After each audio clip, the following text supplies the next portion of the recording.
the Balls Podcast with Mark Davis, Chris Meinhardt, Luke Rule, Jake Winnekind, Alan Tomasella, and Nick the Doc Skirkle.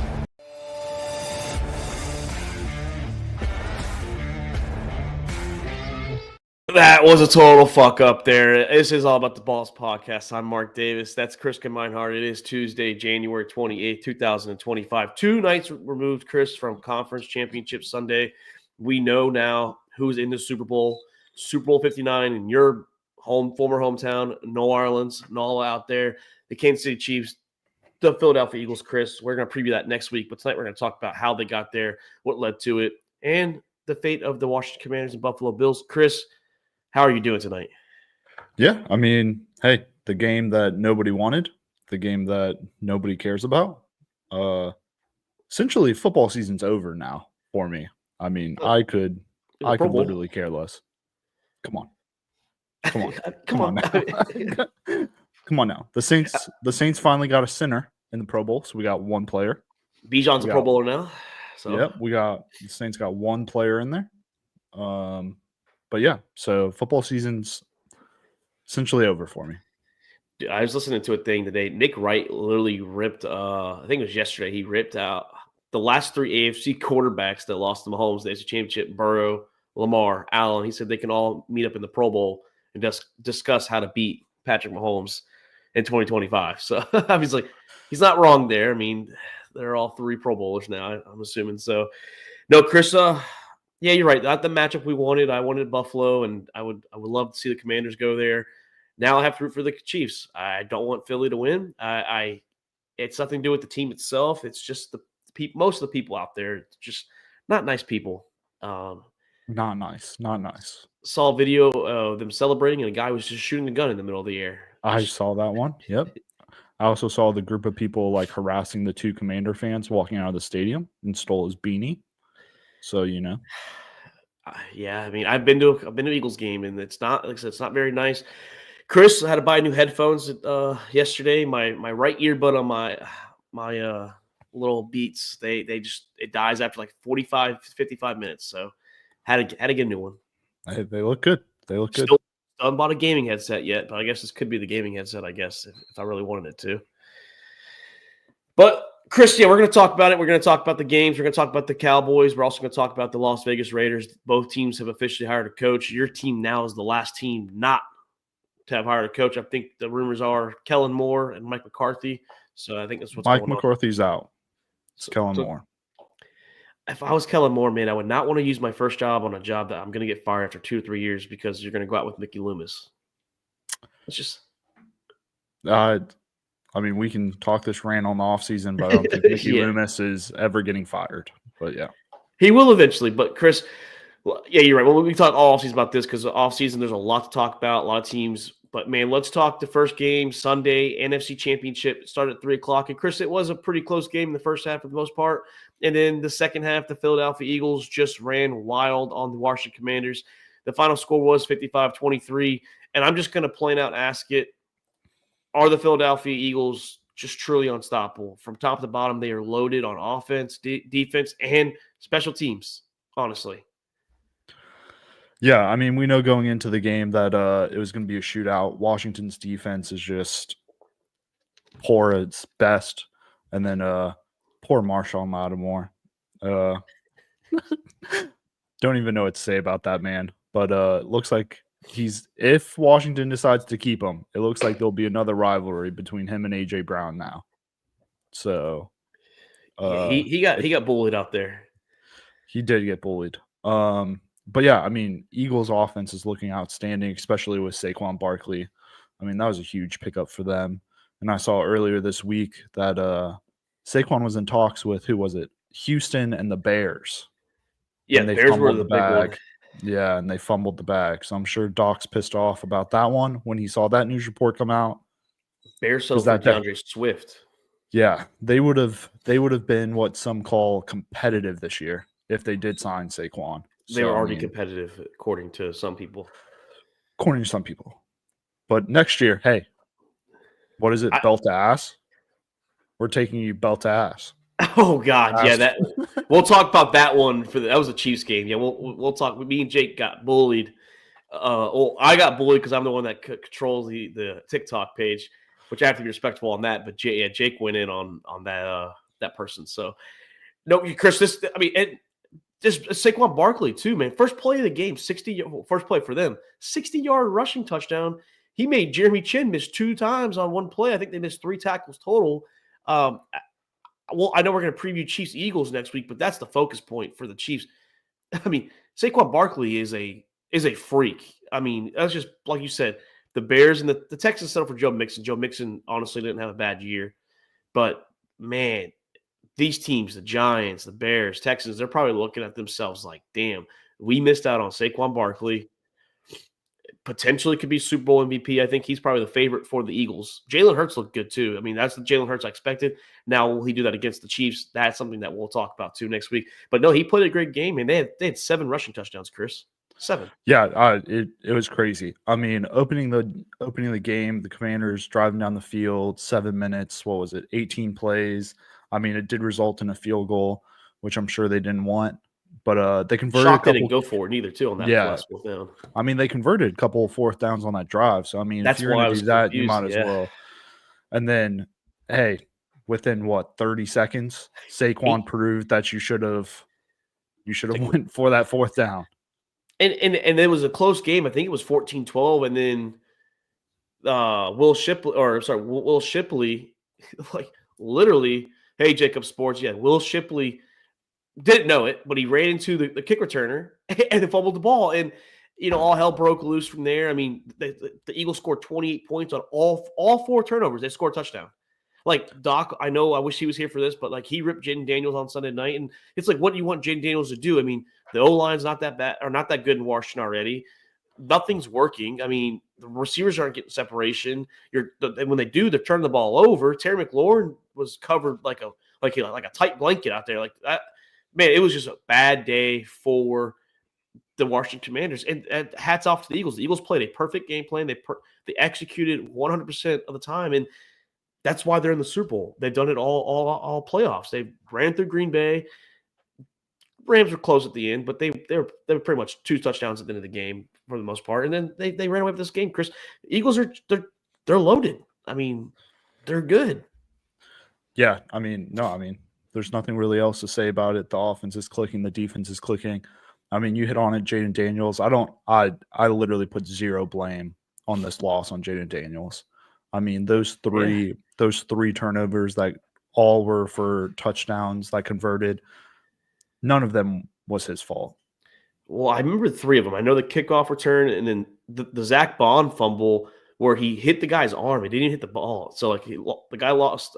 And Demonte Brown was trying. I mean, me and Jake were talking, like, Brown, how good he was against the Lions. I felt like he tried. I even said it when it happened. If he just would have cut up field, he would have got close to a first down. Don't know why he ran to the outside. I think he was trying to do too much. Young player trying to do too much. It happens. They're going to learn with experience. And then the fumble with I think it was Eckler or whoever the running back was, where he came up and perfect peanut punch right there. I don't remember the 4th turnover, honestly. The game was so bad I couldn't remember that one. Jaden threw an interception late in the game. Oh, so yeah, that he's just trying to force the game was over.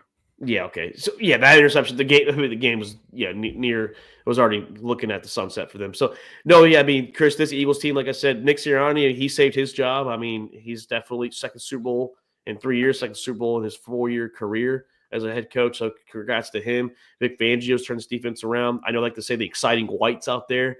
Still don't know what Zach Bond is. I guess Darius Butler and Boston Connor were arguing yesterday about who Zach Bond is. No one knows who he is, but very shot. The Saints missed on him. The Saints had him as a special teams player. And look at him now. He's an all-pro on the Eagles. I mean, this defense is loaded.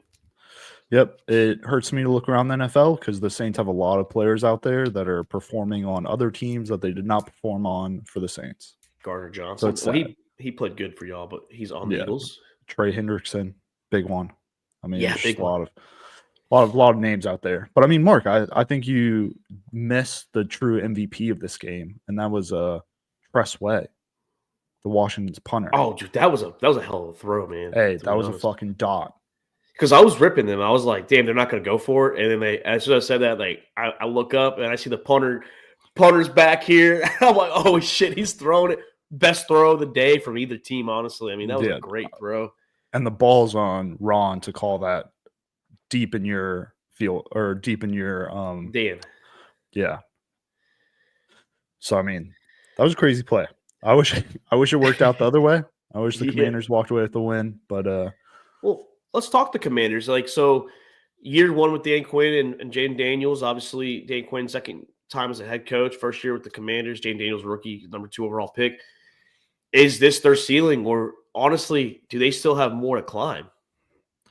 No, I mean, I think they have 100% more to climb. I mean, they still have a lot of cap space. They have this draft class coming up. I mean, they have the core weapons around them. I mean, Jaden and Terry, you got that. I mean, Brian Robertson and Eckler when they want to be running backs. So I mean, it's really that defensive side. I mean, it's almost like the Bengals, pretty much. No. Like if I was offense. Well, they could maybe use another weapon. Maybe I know T's a stretch, but hey, go get Godwin. Like Godwin with Terry, Jaden Daniels on his rookie contract. I think that'd be pretty.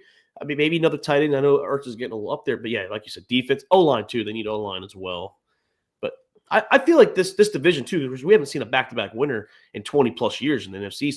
So I don't think they've reached the ceiling. I think the ceiling, yes, is the NFC Championship Super Bowl. Now, am I saying they're going to go back next year? I don't think they'll go back to the NFC Championship, but can they make the playoffs? I don't think they're going to regress. The Texans, because that's always a Texans example because of what CJ did. I don't think he as in Jaden Daniels is going to come back to earth like CJ Stroud. I think Daniels is just truly better. If I want to pick them coming out of college, I think Jaden was a better talent. I think he is better. I think he's more mobile, which helps open up the passing game too for him. And I think he's got a better arm. And he's doing more with less. So I think Jaden Daniels is going to be good, even with a year of game film on him. Chris, this Commanders team, it's going to be exciting what they do in this offseason. Like you said, a lot of money for free agency. Yeah, I mean, you hit it on there with the comparison about CJ Stroud and the Texans. I mean, I get pretty annoyed with it because, I mean, you say they regress, but where did they regress? I mean, they went exactly where they did last year in the playoffs. CJ regressed. His numbers regressed. I feel like also with CJ, yes, his throwing mechanics was a little bad this year, but I feel like the O-line was bad last year for them, but it was so bad this year. He was getting hit more, and I believe his confidence, he was just nervous. He was afraid he was going to get hit. You could tell he was rushing his stuff. It wasn't the same CJ's rookie year because I felt like that's what was going on. Now, we'll see year 3. Year 3 is a big jump for CJ Stroud. I think Jaden's going to be fine. I mean, you can't keep comparing like it. Okay, just because it happened last year doesn't mean it's going to happen next year. You know what I mean? Like it's not, or this year it's not going to happen next year. It's not the way it's always going to be. I think I don't know if they're going to go 12-5 and make the NFC Championship. I can't predict that yet. I don't know what's going to happen in the offseason, but I don't think the Commanders are going to go away. I think they're still going to be competitive. Dan Quinn's going to build this up defense. He's a good defensive guy, Chris. And Cliff Kingsbury, he's staying. The offense is going to be fine. Yep. Yeah. No, I mean, I agree with you. I mean, as long as Jaden throws that VR headset on before games, I think we're going to be fine. I think they'll be fine. But no, dude, I mean, he has a great deep ball. He's the running threat. I mean, he's everything. Yeah, and I don't feel like he runs overly too much, too. I feel like he runs the perfect amount. Like there's design runs for him, but like he's not always trying to run. No, he's still looking downfield. He only runs when he really has to. He's young, so a lot of times he would look at his first read, but that's a young quarterback. But his first read sometimes was like, he's fitting these things in tight windows too. I think he's a hell of a talent. I think he was the best quarterback. I said it before the draft. I think a lot of us said it. Best quarterback coming in the draft. I think if he was on the Bears, I think the Bears would have been in the playoffs. It would have sucked for him because he would have kept Matt Eberflus's job. But I think he would have been fine. I think he'd have been in the playoffs with the Bears. No, I agree with you, Chris. Well, this one's a painful topic, and that's the AFC Championship. Unfortunately, my guy. Hey, disclaimer real quick. None of us are Buffalo Bill fans. No, yeah. None of us are Bills fans. Let's put a disclaimer out there. Allen doesn't want the Chiefs to win because he's a Patriots guy. Chris, I don't think you truly care, actually, as much. Luke is in a lose-lose situation because if Allen goes, then it shits on Lamar, and he doesn't want Mahomes to keep winning. So he's just in a lose-lose. Doc doesn't want the Chiefs to keep winning because of Taylor. I'm just a Josh Allen fanboy. I will be honest. Chris, I'm saying for 5 years, I like Josh Allen. He's my favorite quarterback. He's my favorite player in the NFL. But yeah, Sunday, an exciting game. And once again, Chris, it came down to the fourth quarter. It came down all 4 quarters, all 60 minutes. Very important as the Chiefs did win 32-29. Like I said, very unfortunate. A lot of stuff, Chris, between this game. Was it the officiating? Was it the note? Was it the calls? Was it Joe Brady with the tush pushes? Was it the drop pass by Dalton Kincaid on that same play? Allen had Shakir wide open. Did he panic and rush to the right? Chris, let's start us off. What's going on with the Buffalo Bills Kansas City Chiefs game? Yeah, I mean, another good game, another good win for the Chiefs. I mean, back-to-back, losing total yardage, turnover, and time of possession battle, and still coming out with the win. So, I mean, look, let's give it to them. They're playing good. They won. They're a great team. So, I mean, yeah, they are. I mean, Patrick Mahomes is going to be our Tom Brady, or the kids that are watching now, it's Tom Brady. So, end of story on that one. But no, I mean, it's just it's hard to watch that game and not call out some of those calls.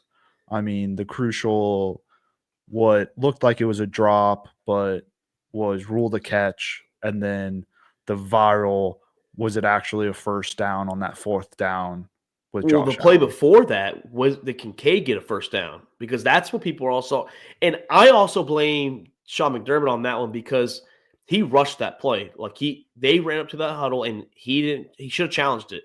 Now, I believe the Kincaid was just short. If you actually pause it right when his elbow touches, I believe he's short, just inches. So I think they got it right, but it's still worth a look at. I think maybe you take a look at it.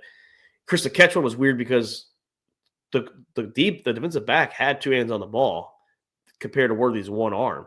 But when it hit the ground, the ball didn't move, but then somehow Worthy had 2 hands on the ball after. So I believe it was an incompletion. It didn't really – it would have still been Chiefs' ball because of the holding penalty on Damar Hamlin. But it could have changed the dynamic of the game. It could have been a field goal. They lost by 3 points. You kick a field goal, now you're down by 1, and the Bills just got to run the clock out. So it changes the whole complexity of the game. Maybe they missed the kick. Maybe they turned the ball over, Chris. That fourth down, it's hard to see the ball, but I believe he had it because I believe the ball was out on his chest, and I believe his chest was on the line.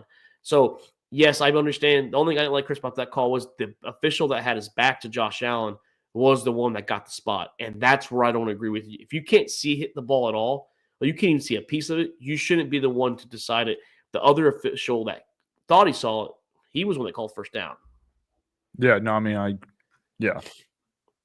But then, yeah, it's rough. I don't know.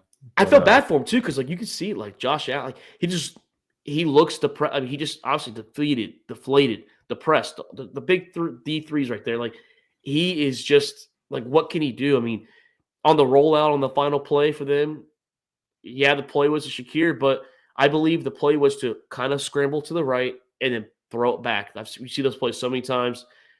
But Steve Spags called a perfect blitz on the corner, delayed blitz. And as soon as he rolled to the right, there's already 3 guys in his face, Chris. It's he can't throw to Shakir at that point. Yeah, I mean, it's also, what was it, the third down on before the fourth down, tush push, when they did that quick wide receiver screen. I mean, Kansas City was in a zero blitz. So, I mean, he had the whole wide open field. If he could have just made that one block or the one defensive player miss, it was a touchdown. So, I mean, it was just missing on these little things that they can't. No team that's going against Kansas City can afford to miss on. You have to be perfect. We said it. We have to be perfect against the Chiefs. It's just the way it goes. And I know it's not a routine catch, but Dalton Kincaid, you got to catch that. I don't care if it was a lucky throw by Josh Allen or if he knew that was the only spot to throw it. I don't care. I don't care what the situation was. It hit you in the forearm. It hit you pretty much in the chest. I don't care if you're diving back for the ball, whatever. It wasn't a hard Superman dive. You were falling down to the ground, yes, but as a receiver, as a tight end, game on the line, you got to catch it. I mean, it's just plain and simple. You got to catch the ball. Yeah, I mean, we're going off the playoffs with Mark Andrews and Dalton Kincaid, both Both guys that screwed their team. Yeah, I mean, but this is no disrespect towards the Chiefs. Like, I mean, we're just talking Bills because, like, I mean, we know what the Chiefs are. I mean, Kelsey had a quiet game, and they still won, Chris. Xavier Worthy, Jake was talking about who's going to break out. That's not Patrick Mahomes and Josh Allen.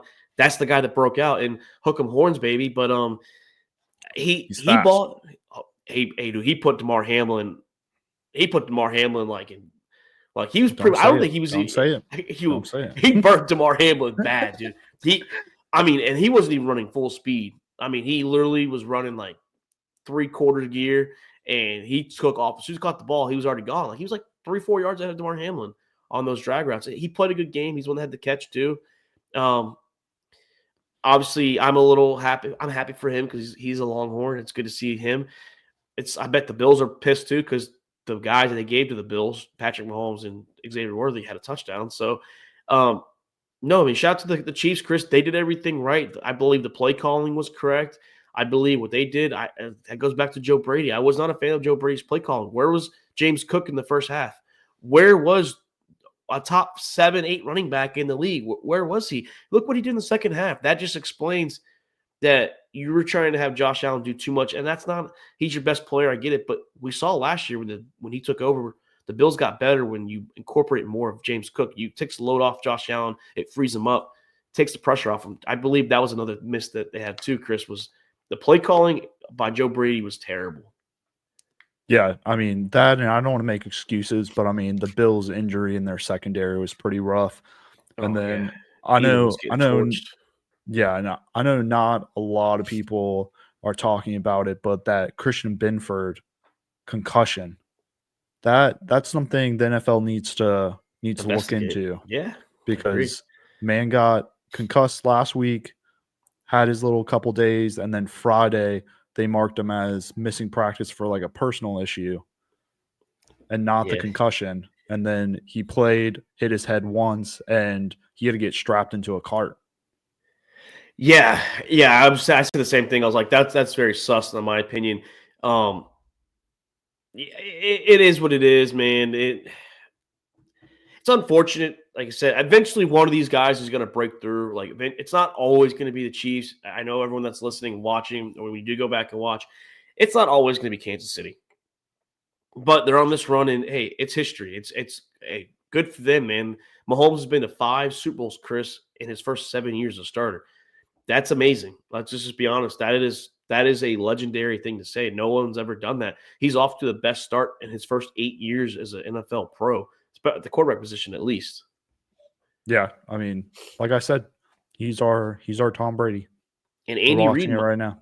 Andy Reid might go down as the greatest coach too. I mean, he's gonna probably get 400 plus wins regular season. He's already at 3 Super Bowls. He might get 2 or 3 more Super Bowls. He might tie Belichick before he retires. I don't think Andy Reid's only 66. He's got another 10 years of Patty Mahomes that he could maybe get another 3 or 4 more. Yeah, unless Bill Belichick goes and wins a natty at UNC, then Andy Reid can step over Bill Belichick. Yeah. No, it's just congrats to the Chiefs, Chris. It's unfortunate, but hey, man, like we said, you got to play a perfect game to beat these guys. That's the way it's going to go. And we're going to talk the matchups, the storylines for the Eagles and the Chiefs next week. Chris, though, two quick topics. The Cowboys, man, they are Brian Schottenheimer, former offensive coordinator for the last 2 years for the Cowboys. He's been around with the Seahawks, the Jets, the Rams, son of legendary coach Marty Schottenheimer. Chris, how do you feel about this move by the Dallas Cowboys and Jared Jones? Yeah, I mean, the only reason that this man's even an NFL coach is because of his father. I mean, he's been mediocre anywhere he's ever been. And it just proves to you that Dallas really did not have a plan going into the negotiations with Mike McCarthy, because you don't fire Mike McCarthy and then hire an OC that wasn't even calling plays, because Mike McCarthy was calling plays. So I agree. Yeah, so you don't go into it, fire your head coach, and hire somebody that had no impact to your team. Not saying he didn't have impact to his team, but like, you know what I mean. It's not like you going in and hiring Ben Johnson. And Jared Jones saying, I like to get out of my comfort zone once in a while. I mean, dude, you haven't been out of your comfort zone since Bill Parcells. Like, the last couple coaches you had, like, are glorified yes man. You had Mike McCarthy, former Super Bowl winning coach. I'll give you that. You had Jason Garrett. I mean, Wade Phillips, Bill Parcells. After his contract expired, he just didn't want to come back, and you didn't want him. I mean, you don't surround yourself with winners. You surround yourself with guys that just agree with you. And I think this team is going to be better off. And I hate to say it, when he's no longer the general manager and owner, that's going to be when his son, Stephen Jones, and he had an awkward air quote moment too. I forgot what he said, but it was very awkward. And they're doing this right in front of the coach too, Chris. Very, very awkward for this guy. No, I mean, I agree with you. Look, I don't know what Dallas is going to do. I don't know what they need to do moving forward, but I mean, they have the players to compete. It's just I honestly don't think their players like they have a couple. Yeah, you have Dak and CD. Donald's going to be a free agent, and I mean Parsons is good. I still have my questions about who he is as a run stopper. Very good pass rusher. I'm not a fan of the secondary. I mean, I'm not a fan of the Cowboys. I don't know what they're going to do in the offseason. But, yeah, this head coaching hire, Chris, I thought Aaron Glenn was the worst hire out of the 6 so far. This took the cake right here. Brian Schottenheimer is the worst hire so far of the 6 openings that have been filled so far. Yeah, I mean, I didn't even see much of Dallas even reaching out to other people and interviewing anybody. It was almost like they knew that they were going to hire this guy from day one. And I don't know if he's just going to be like a bridge coach, like let him go out, suck this year, and then fire him and then do this all over again next year. But this just does not seem like a move. It doesn't seem like a winning move at all. Nope, I agree. And what's crazy, I don't think, and it's hard, I don't think this guy's going to be able to buy in from the players. You might be seeing breaking news like in the middle of the season, CeeDee Lamb wants out. I mean, like you might see that. Like it's to that point. Another thing too, Chris, is the Cowboys are just so laughable that every team in the NFC East has been to the NFC Championship since the Cowboys last won their Super Bowl, besides the Dallas Cowboys. Yeah, I don't know. Yeah, it's rough. It's very rough. Chris, another head coaching hire that happened was Pete Carroll, former Seahawks Super Bowl winning coach, former USC, in my opinion, still national champion. I know they vacated that, but he is now at 74, the oldest coach in NFL history, as he took the Las Vegas Raiders head coaching job. Chris, how do you like that one? I mean, I think it's an interesting move for the Raiders. I think it's a good move. Maybe he can get Marshawn Lynch to come out of retirement. Yeah, he was getting excited over his press conference. So I mean, that's big. And then little rumors about Russ might come in over to the Raiders. Seen that. Little reunion. That'd be nice to see. I don't know. I mean, it's interesting. We'll see how it goes. We'll see the staff he puts around, builds up, what this offseason looks like in free agency and the draft. But I mean, set up for success. He knows how to win games. I want to see the staff, like you said. I don't think they filled out the OC spot yet. I mean, obviously, Pete Carroll being a defensive coach. The Raiders' defense wasn't that bad last year, so it's very interesting to see how they take that next step. I know I have Tyree Wilson still from Texas Tech a couple years ago. They drafted. Kind of been a hit or miss guy so far, but the offense has got Brock Bowers. There's rumors that maybe they go draft Ashton Genty at 6 if both quarterbacks are gone. I mean, definitely going to be a situation. Couldn't Pete Carroll also do what he did with the Seahawks the first time, Chris? He took Russell Wilson in the middle rounds with the Seahawks. Does he take maybe a Quinn Ewers or a Jackson Dart or someone of that name stake right there and make them kind of a pretty good quarterback? Not saying Quinn Ewers, like I said, I'm not a fan of the draft class, but hey, no one was a big fan of Russell Wilson really, and he turned out to be pretty good. So saying like maybe he could do the same thing for one of those two guys.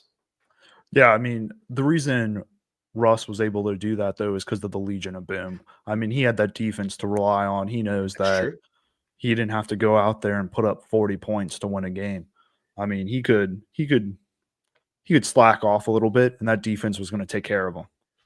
You still have Will Howard, too. I know we're going to talk a little bit of draft coverage in the offseason, but like those are just some quarterbacks that are available that you could maybe slip on day 2, day 3, and then maybe – like I said, Ashton Genty's a big name. He's been floating around with the Bears, the Raiders. He's been floating around with a couple teams in the top 15. So I'm interested. It's kind of like a hit or miss. Like I'm kind of like bittersweet with this hire, man. Like I don't know if Pete Carroll's the guy to do it, but like you said, he has the experience, he has the pedigree. What's coaching staff's going to be there for him? That's what I want to see. I want to see what he hires at OC, and they have to get the quarterback position. They don't have a good one at the moment. I mean, do they trade up maybe with the Cleveland Browns or something like that, and maybe go get Shador or Cam Ward or someone in that nature too? Those are all possibilities this year. Maybe they go get Sam Darnold. I mean, you never know what's going to happen with the Raiders at the moment. Yeah, I mean, when I saw the news break that Pete Carroll was signing with them, it gave me flashbacks of when they hired John Gruden. Like big flashy hire, very interesting to see what happens, but I truthfully don't think it's going to pan out. But I mean, I could be wrong. I mean, I've said But a lot of wrong things before. Gruden, I had no faith at all because he hadn't coached in years. Like, I mean, Pete took 1 year off, so he's still kind of in tune with the game style today. Yeah, Gruden was just He was still involved too. He was still involved this season off field, but.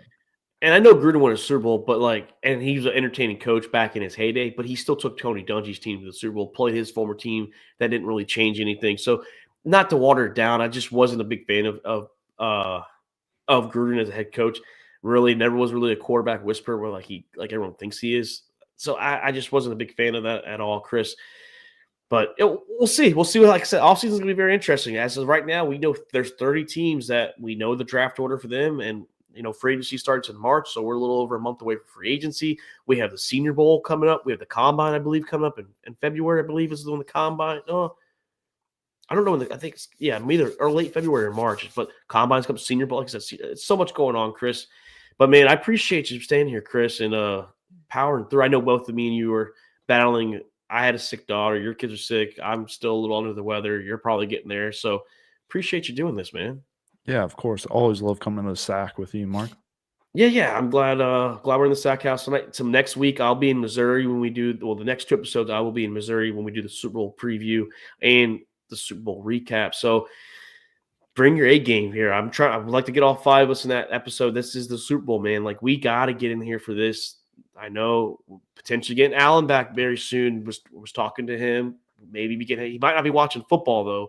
He did claim, Chris, that if the Kansas City Chiefs win the Super Bowl, he's done with the NFL. So I said on Monday, and you have 13 days to talk football, and then you're done because the Chiefs aren't losing.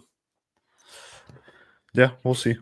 That's my prediction already. But no, Chris, can't wait to see you next week. We'll probably stay in touch. But for everyone that listened tonight, everyone that is going to listen, I'm Mark Davis. That's Chris Meinhardt. This is All About the Balls podcast. See you next week for Super Bowl week. We are out. Have a good one. Duval.